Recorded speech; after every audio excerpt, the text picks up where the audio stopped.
On Maryland's eastern shore, a couple's romantic weekend getaway turns lethal when a man dies in a deadly blaze.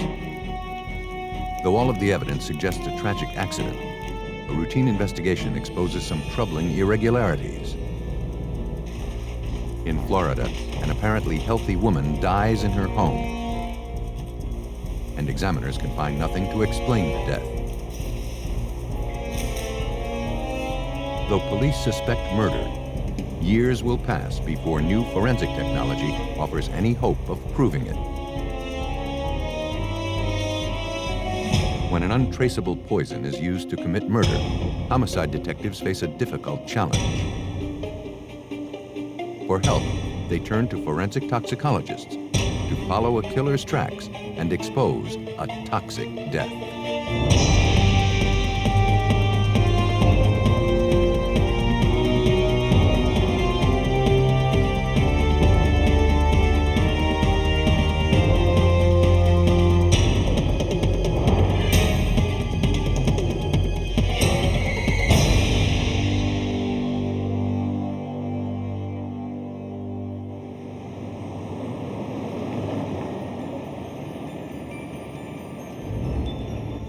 St. Michael's is an historic fishing village turned resort on Maryland's eastern shore.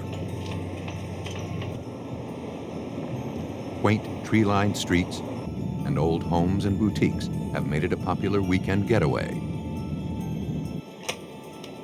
Talbot County 911.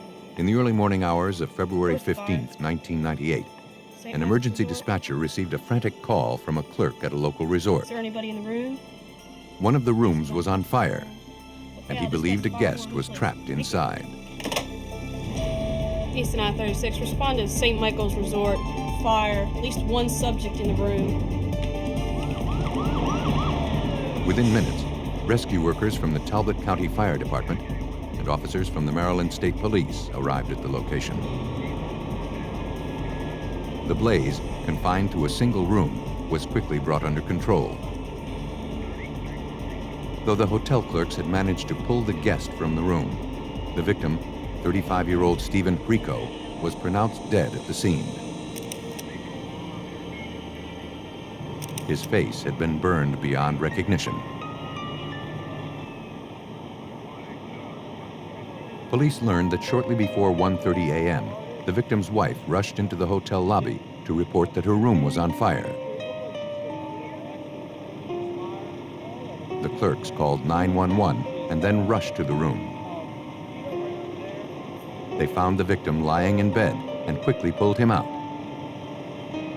But it was too late.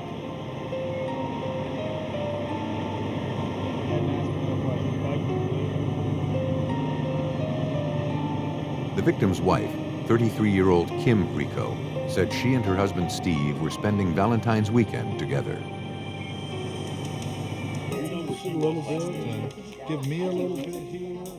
Earlier that evening, she and Steve had dinner with friends at the hotel's dinner theater. Make sure your wife is okay.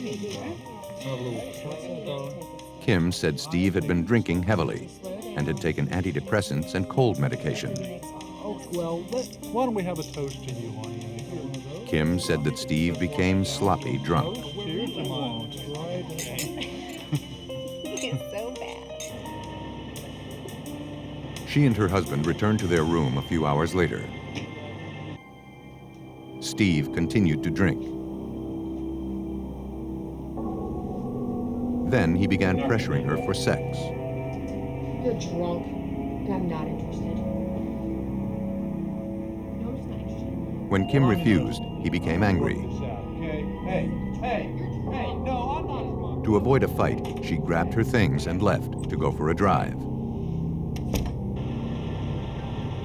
When she returned a few hours later, she made her way into the room and was immediately overcome by smoke.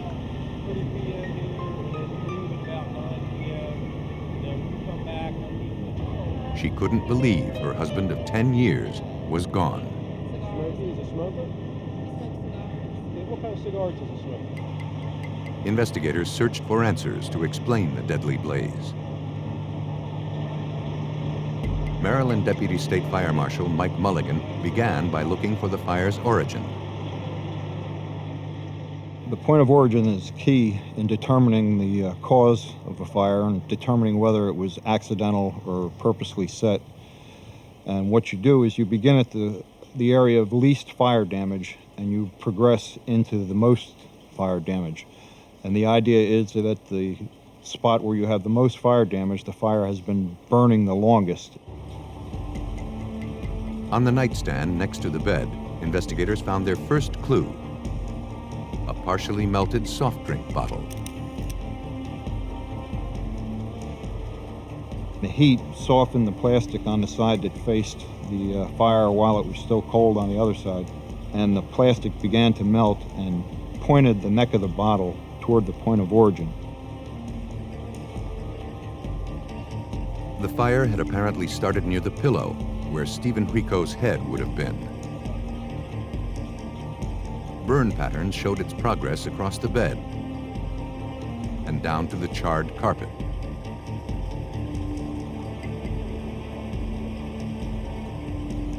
Then, investigators uncovered a possible cause of the fire.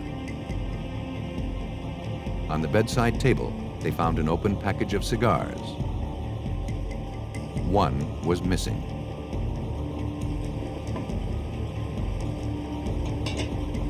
For fire marshals, the reason behind the blaze seemed tragically clear. We could eliminate the electrical, we could eliminate the heating and the air conditioning units, we could eliminate the wood-burning stove, and what did that leave us with? Well, one of the possibilities was careless smoking. At autopsy, the medical examiner found that Stephen Rico had suffered severe burns to his head, arms, and torso. But surprisingly, no traces of soot or carbon monoxide were found in the victim's lungs. That suggested he had stopped breathing before the room had filled with smoke. Having found no cause of death, blood and tissue samples were collected for further analysis.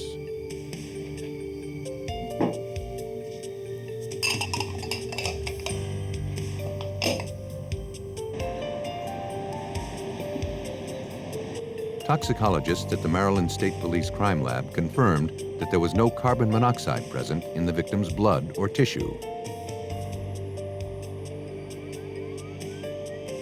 And blood alcohol test results were 0.00%. Examiners found no evidence suggesting that Steve had been drinking or taking pills, as his wife claimed. The results were passed on to the Maryland State Police. Homicide Detective Joe Gamble struggled to reconcile all the facts of the case. They could not determine how he died. They could tell us that he didn't die of any natural causes. There was no alcohol in Stephen's blood, no soot or carbon monoxide in his lungs. That did not jive with what Kimberly Rico told us that night. To resolve the inconsistencies, detectives questioned the victim's wife again.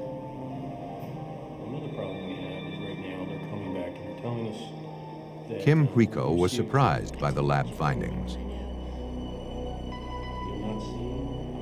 In addition to drinking heavily at dinner, Steve had purchased beer and cigars earlier that day. She admitted her marriage had been rocky, but claimed she and Steve had managed to work out their problems. Everything had been going so well. As the questioning continued, Kim grew nervous. Then she asked for an attorney and ended the interview.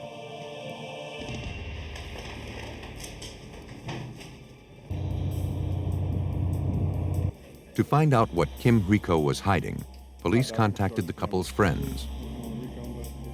All agreed that Kim and Steve had been working hard to salvage their marriage. But none of the friends had ever known Steve to smoke cigars. The inconsistent information, in addition to the autopsy findings, led investigators to suspect that Steve Rico's death had not resulted from an accident, as his wife suggested. To prove it, they would first need to determine exactly how the fire started. They turned to arson investigators at the Maryland State Fire Marshal's office.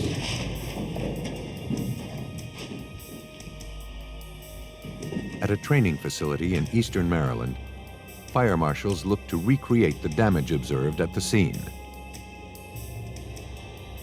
They lit the same brand of cigar found inside the room and placed it on a pillow they'd obtained from the hotel. It smoldered, then went out. The ash from the lit cigar failed to ignite the flame-retardant pillow. We took the cigars and placed them on the pillows. Did this repeatedly for approximately an hour and a half. And what the test showed us was that careless smoking could not have been the cause of ignition caused by the pillow. Though investigators now suspected an accelerant had been used to start the blaze, lab tests failed to expose any traces of a flammable substance. Hot, quick, or hard to get going. However, the accelerant might have burned away during the fire.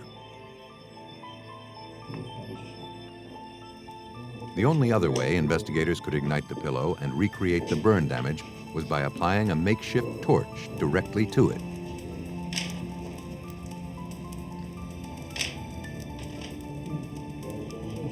The test confirmed that the fire was incendiary in nature, that it was not an accidental fire. It was not a cause of careless smoking. The fire had been intentionally set. The findings were passed on to police. Soon after, Stephen Rico's death was officially classified as a homicide. Authorities on Maryland's eastern shore proved that a hotel room fire that claimed the life of 35-year-old Steve Rico was not the result of careless smoking, as his wife Kim suggested. Having found no traces of smoke in the victim's lungs, it was also clear that Steve Rico was already dead when the fire was set. But the medical examiner was unable to determine exactly how he died. All of the findings led police to believe that Kim Rico had murdered her husband. Now they looked for physical evidence to prove it. Police tracked down her co-workers at a Washington, D.C. hospital, where she was employed as a surgical technician. Did she ever bring up her husband? No one believed Kim was capable of murder. Yeah, she did a couple of times, as a matter of fact. However, one doctor did recall an unusual conversation he had with her a month earlier. I've been meaning to talk to you about that. Kim had been complaining about her marriage and jokingly offered him $50,000 to kill her husband. What are you talking about? Not taking her seriously, he joked back, telling her she could put Stephen to sleep forever by injecting him with a drug called succinylcholine. Now, what would that do to somebody? Kim's co-worker described the drug as a powerful muscle relaxant used to prevent involuntary movement during surgery. 1900. As a surgical technician, Kim used it nearly every day. Homicide detective Joe Gamble. Kimberly Rico's profession was significant working as a surgical technician, and that she had access to certain drugs that other people in the hospital and that normal citizens don't have access to. One of those drugs, is we learned, was succinylcholine. Though toxicology tests turned up no traces of the drug in Stephen Rico's body, detectives learned that succinylcholine breaks down almost immediately, leaving no detectable traces behind. In essence, the drug is a perfect murder weapon. It's injected into the tissue, doesn't have to go into the bloodstream, and it causes your muscles to relax, which includes your heart and your diaphragm and your breathing. And with enough succinylcholine, you just stop breathing and your heart stops and you die.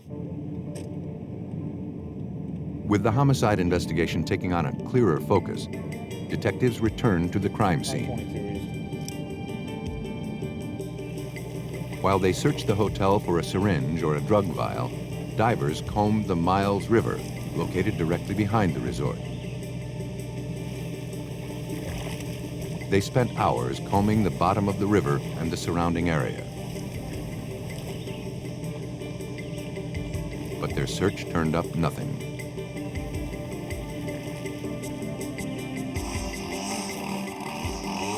A few days later, however, a hotel employee found something lying in the grass. It was a discarded syringe.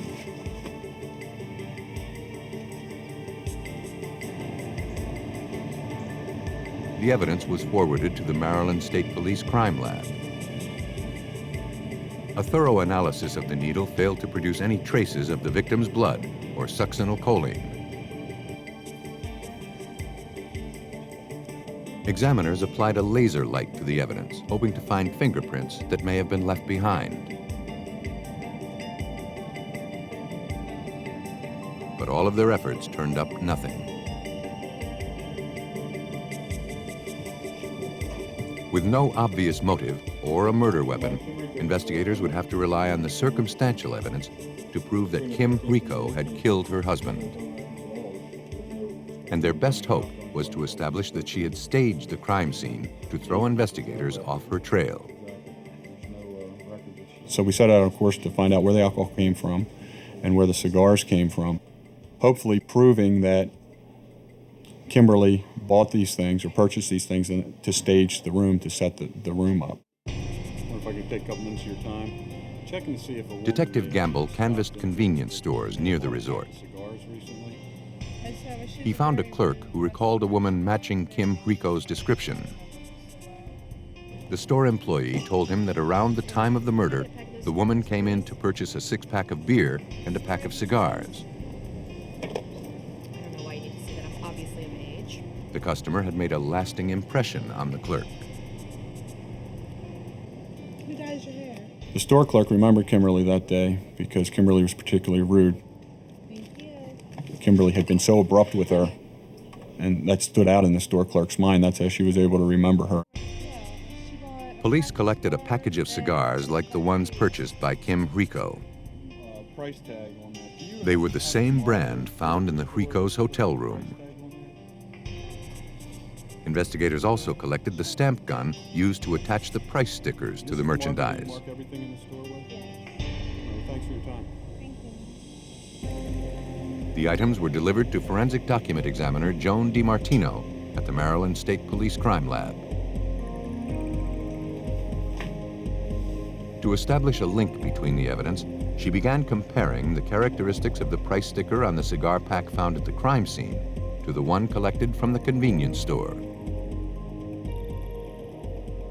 The characteristic of most significance would be the design cuts, the tamper-proof die cuts that cause something to break away if say, a ne'er-do-well person wanted to peel off the price tag, it would break away.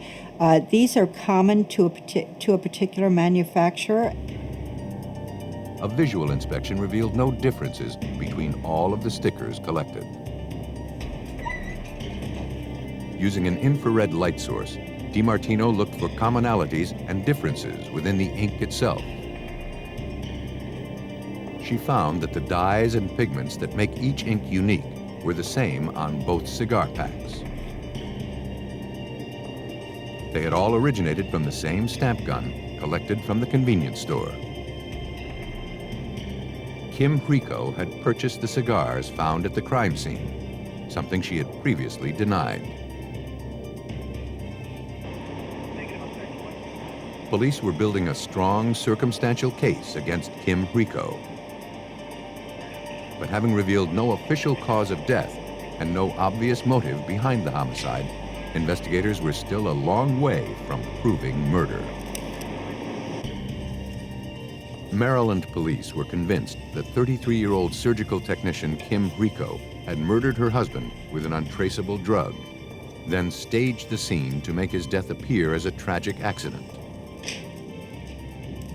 But so far, all of the evidence amassed against her was circumstantial. Looking to uncover a motive, police re-interviewed people close to the couple. Talk to you about Kimberly. I understand that you're friends with her? One friend admitted that just before Stephen's death, Kim said that she wanted to divorce him. Have you known her? Kim had been having an affair with a man she'd met a few months before. They'd been spending a lot of time together.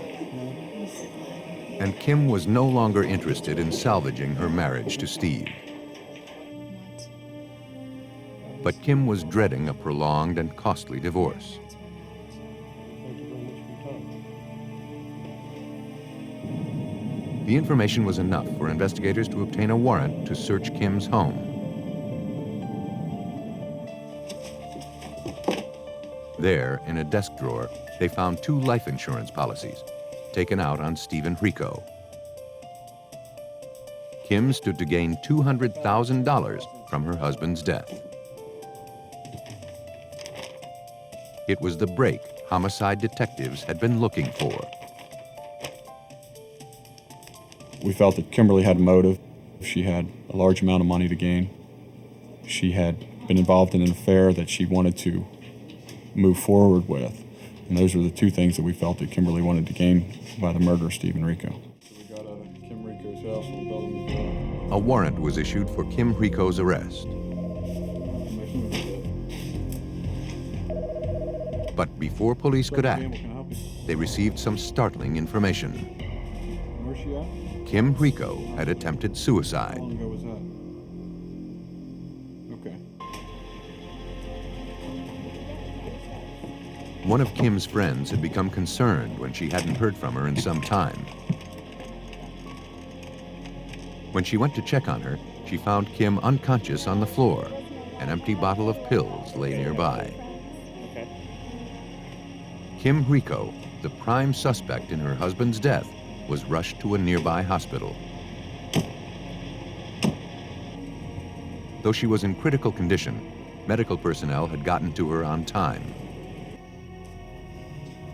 A few days later, Kim Rico was released from the hospital. Police were there waiting.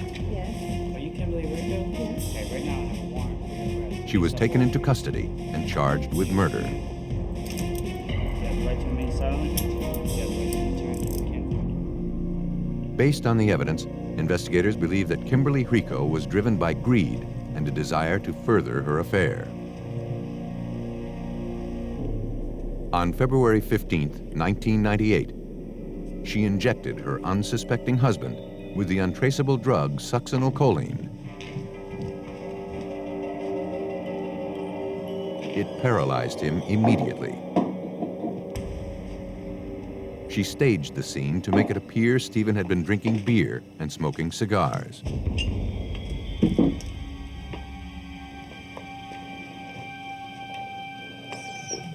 Then she set the room on fire.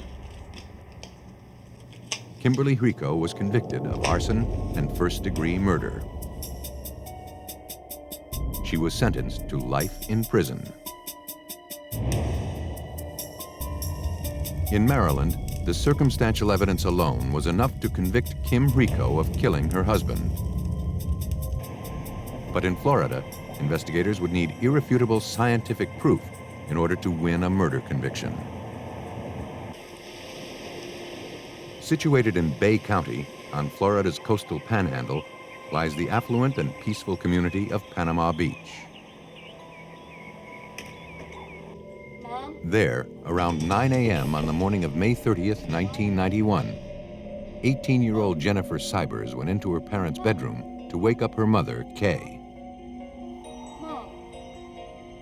But Kay wasn't responding.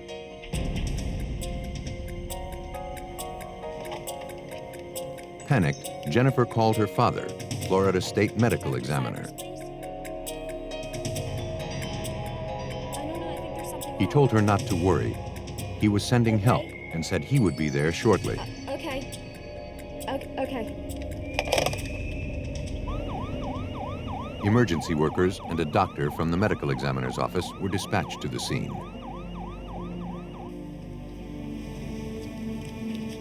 Kay was unresponsive and showed no signs of life.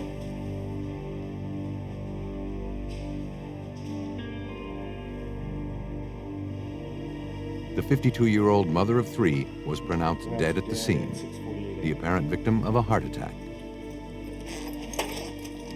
A Bay County Sheriff's deputy heard the call over the radio and responded to the house. I'd like to speak to you outside. He was informed that the death had resulted from natural causes and he wasn't needed. I'd like to speak to you outside if I could.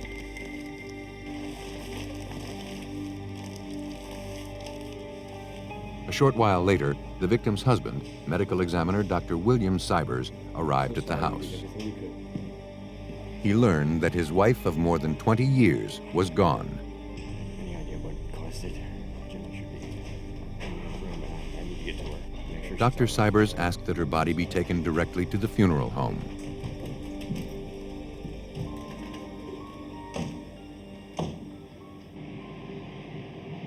The following day, agents from the Florida Department of Law Enforcement received a call.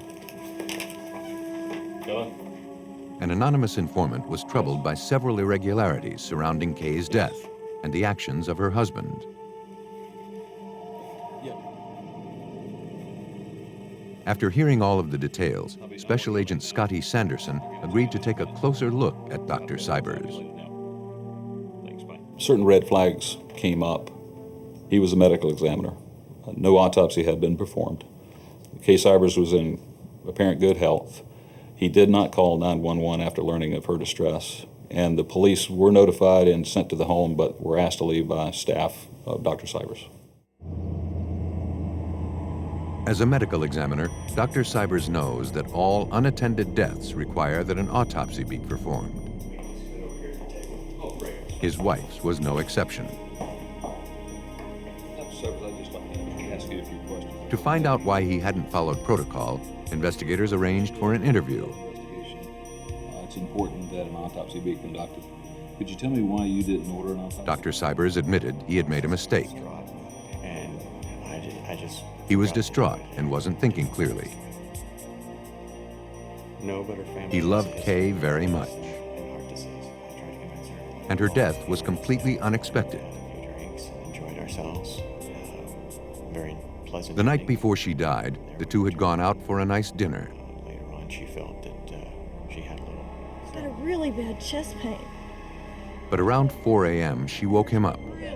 I can hardly breathe. It hurts when I breathe. Kay was experiencing pain in her chest and left shoulder. Stuff out Oh, of the bathroom. man. Draw some blood for her. Dr. Cybers was concerned. Kay had a family history of heart disease and diabetes, Just try to relax. but she refused to go to the hospital. Let me see if I can put your arm down a minute. Dr. Cybers said he tried to draw some blood so he could have it tested the following morning. Ouch. But he said he botched the job. Just try to relax. Ow. Ow, Bill. After 2 unsuccessful attempts, he gave up. I'll be right back. Lay back. Eventually, Kay fell back asleep. She was fine. Dr. Cybers said he called to check up on her several times the following morning, but he never got through. See if she wanted to take something for her. As a matter of routine, Agent Sanderson asked for the syringe, Explain to me what happened. but Dr. Cybers didn't have it. Where's it? He said that on his way to work the following morning, he tossed the needle in the trash and then disposed of the garbage in a dumpster a few blocks away. Trash to the dumpster. Yes. Is that typically what your family does with household garbage? Most of our garbage, yes. Dr. Cybers, is there... All of the information, including the manner in which the needle was disposed, troubled Agent Sanderson. He's a physician. He has a needle on a syringe exposed in a household garbage, throwing it in the garbage bin supposedly down the street. All of these different factors were alarming me and the other agents that were with me about what we were going to be working. Troubled by all of the irregularities, investigators began looking deeper into Kay Cybers' medical history. FDLE Special Agent Dennis Norred pored over her records, looking for any clue that might help explain her death. He found no records suggesting she suffered from diabetes or heart disease, as her husband claimed. We had gathered documents from the time that Kay was born up until the time that she had died in Panama City. And there was nothing to ever indicate that she would have experienced any type of health problems. The information suggested that Dr. Cybers was not being truthful about his wife's medical history. To find out why, investigators needed to examine the victim's body. After obtaining a warrant, authorities were dispatched to the funeral home to retrieve Kay's remains. They arrived just in time. Agents were dispatched to that funeral home where they found she had been embalmed and was in a casket for showing, and they were about to transport her body back to her home in Iowa. Dr. Cybers, it seemed, was in a hurry to bury his wife. Kay Cybers' body was transported to an independent medical examiner's office located in Pensacola. It was now up to them to determine if her death had resulted from natural causes or something else. Authorities in Bay County, Florida, looked to explain the death of Kay Cybers, a seemingly healthy 52-year-old mother of 3 found dead in her home. Though her husband, medical examiner Dr. William Cybers, claimed she had a history of heart disease and diabetes, her medical records told a different story. Investigators hoped an autopsy would give them answers. Medical examiner Dr. Gary Cumberland looked to pinpoint a specific cause of death. An external examination revealed the presence of 2 distinct puncture marks on the victim's right arm. That was consistent with Dr. Cybers' claim that he tried to draw blood from her shortly before her death.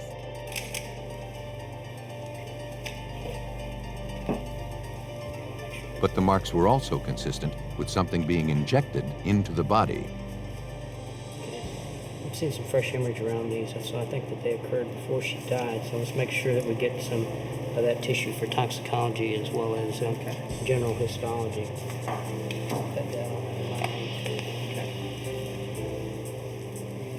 Dr. Cumberland focused his internal examination on the victim's heart. There was no evidence of disease or any signs of damage. In fact, all of the victim's organs seemed healthy.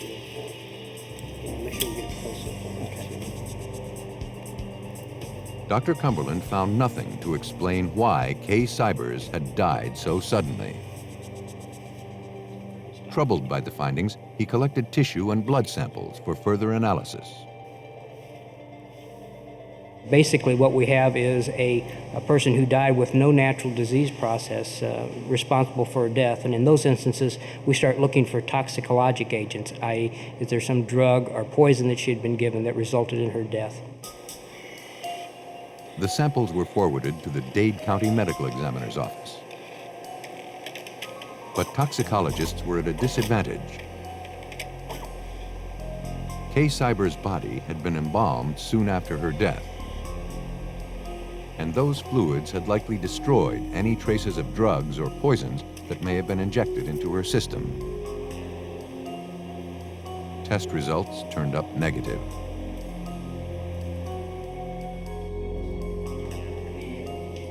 The findings did little to ease investigators' suspicions that Kay Cybers had met with foul play. And we have agents that will be accompanying this material down to Miami. Despite the lack of hard evidence, they refused to close the case. Though the victim's husband explained the puncture marks on Kay's arms had resulted from an attempt to draw blood, investigators formulated a different theory. They speculated he had injected her with a lethal drug. But a search of dumpsters near the couple's house failed to produce a syringe or any evidence that could prove it.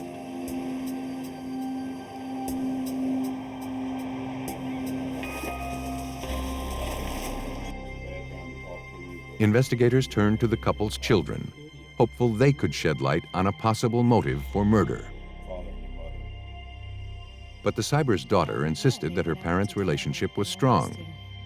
She seemed normal, seemed fine.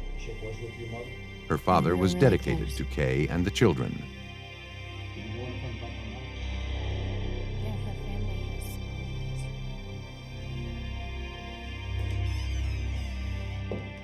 The daughter said she had last seen her mother the night before she died. Yeah. Wonderful. We went to that new restaurant with Mama's. When her parents returned home from dinner, they seemed happy and both were in good moods. Okay. Good night, Daddy. I'll be up in a little bit. She and her mother stayed up and talked for some time. It was good. It was really good. School was long. Oh. You don't think about her medical history? None of the children believed that their father had anything to do with their mother's death. Appreciate you coming in. Thank you. The investigation was going nowhere.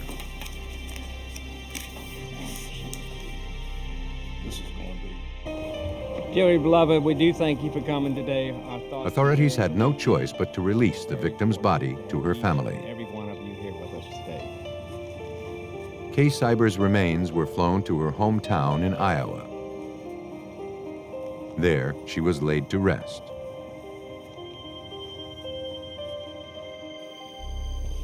But agents refused to give up. They scoured through the case files, looking for anything they may have overlooked. In his statements to police, Dr. Cybers claimed he had tried to telephone his wife numerous times on the morning of her death to check on her. Investigators subpoenaed his cell phone records and found he was telling the truth. But FDLE agent Dennis Norrid noticed something else. Over about a 3-month time period, there were approximately 140 some odd calls made from Dr. Cybers to a particular phone number. 2 of those calls took place on the morning of Kay's death. The number was traced to a former lab technician who worked with Dr. Cybers. The woman admitted that the 2 were close friends. At the hospital, I cared for him. He had called her the day of Kay's death, but she said he was grief-stricken and just wanted to be consoled. We weren't romantically involved. But investigators sensed she wasn't telling them everything. Yes, I do. Under persistent questioning, she admitted she and Dr. Cybers were romantically involved. So how's work today? Initially, she considered him a father figure. A little bit busy. Same here. But as they began spending more time together, her feelings for him deepened. And soon, they fell in love. Same thing that I felt when we glanced at each other. How do you relate to him? No. She didn't believe he was capable of murder. Investigators disagreed. And is he your Dr. Cybers wasn't the dedicated husband and father he portrayed himself to be. They theorized he had murdered his wife in order to clear the way to pursue his affair.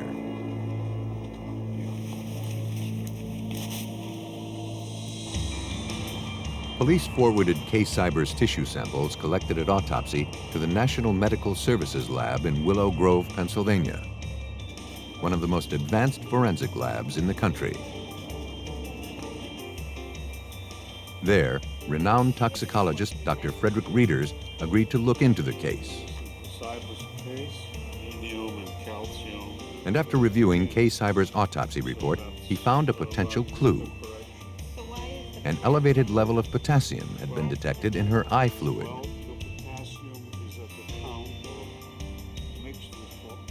Though potassium occurs naturally in the body in small amounts, if a large dose is injected into a person's bloodstream, it will cause the heart to stop immediately.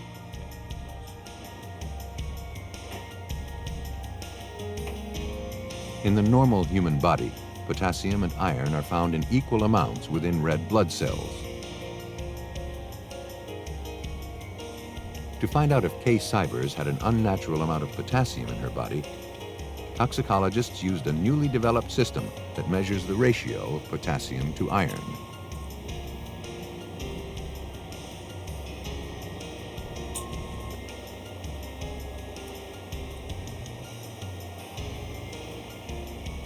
The procedure was successful. Dr. Reeders reviewed the findings. The ratio of potassium to iron in critical areas were much higher than normal, which led me to the conclusion that potassium had been administered to this person, and that was potentially a cause of death for it. The findings had provided powerful evidence that Kay Cybers had not died of natural causes. But to confirm the results, examiners needed additional samples from the victim's body. For investigators, that presented a problem. In the state of Iowa, where Kay Cybers was buried, state law will only allow a body to be exhumed if the family gives its consent. Dr. Cybers, who insisted he had nothing to hide, refused to give his permission. Desperate not to let their case slip away, authorities turned to Florida State's Attorney Harry Shorstein for help. He agreed to prosecute the case. Thank you. But almost immediately, he faced a crushing setback. The only scientific evidence that could prove murder had been challenged by defense experts. Because potassium occurs naturally in the body, the judge ruled that without additional samples, there was insufficient evidence to prove that Kay Cybers had been administered a lethal dosage. Very simply stated, when you die, your red blood cells almost immediately break down. They're full of potassium, and as a result, the potassium within your body goes everywhere. And the general thought among the scientific community is that if you're injected with potassium, unless you could get to the body almost immediately, you couldn't distinguish between the potassium that had been injected in the body and the potassium that is within your body naturally. Despite the court's conclusions, everything authorities had learned convinced them Dr. Cybers had murdered his wife. But until they could find irrefutable evidence, they would be unable to prove it.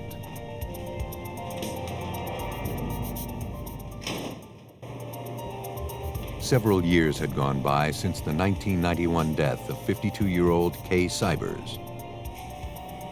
Though toxicology tests convinced Florida authorities that her husband had injected her with a lethal dose of potassium, the court ruled the findings were inadmissible. Still, Special Prosecutor Harry Shorstein didn't believe that Kay Cybers died of heart disease, as her husband, medical examiner William Cybers, had suggested.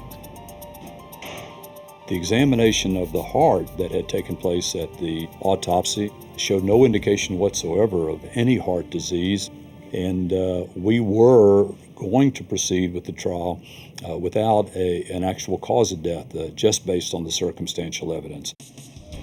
In February of 1997, a warrant was issued for the arrest of Dr. William Cybers. He had since retired and married the woman he had been having an affair with. He voluntarily turned himself in to police. Because of health problems, he was released on $300,000 bail, but not before being fitted with an electronic monitoring device. He was only allowed to leave his home to visit attorneys and to attend church.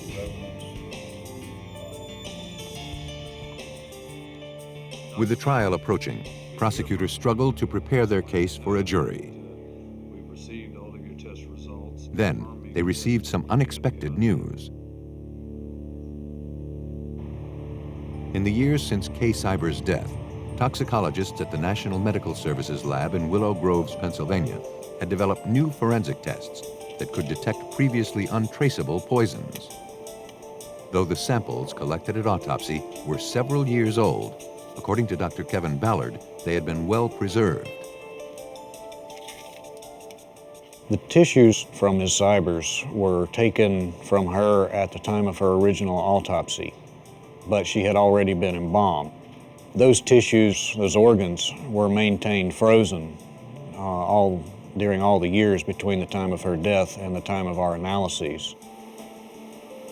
First, Dr. Ballard wanted to test the samples for the presence of paralyzing drugs. These drugs are known to increase potassium levels in the body, which might explain why high levels of potassium were found in Kay's tissue samples years earlier. He subjected the samples to a process called QTOF, which stands for quadrupole time of flight. Essentially, the process acts as a molecular microscope. First, all of the molecules that are present in the sample are separated. Each individual molecule is then broken down into pieces. Using sophisticated detection equipment, the individual pieces are then weighed. The molecular weight of the samples is then compared to the molecular weight of known paralyzing drugs. In tissue samples taken from Kay Cyber's kidney, the analysis revealed lethal amounts of the drug succinylcholine. Succinylcholine and these other paralyzing drugs, when they're administered to a person, they paralyze the skeletal muscles of our bodies. These are the muscles that move our limbs. They also paralyze the specialized skeletal muscle, which is the diaphragm, which is the primary muscle that we use when we breathe. So part of the effect is to stop a person's breathing. Done the preliminary interviews of the family members. The analysis had finally given investigators the evidence they needed to prove murder. As a physician, the victim's husband had easy access to the drug and the knowledge to use it with deadly effect.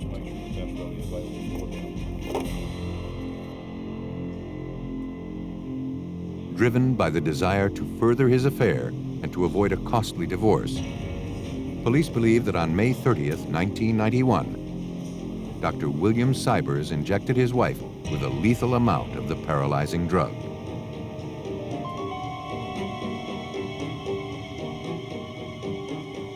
He then tried to use his position as chief medical examiner to conceal his crime. State of Florida versus William. In January 2000, Dr. William Cybers was convicted of the murder of his wife, Kay. So we all done at Pensacola, Escambia County, Florida. He was sentenced to life in prison. Date 3/23/2001. Some killers believe that by using an untraceable drug, their crimes will go unpunished. But with each advance in forensic science, there are fewer poisons that can escape detection. And that means a better chance for investigators to solve those once elusive cases of toxic death.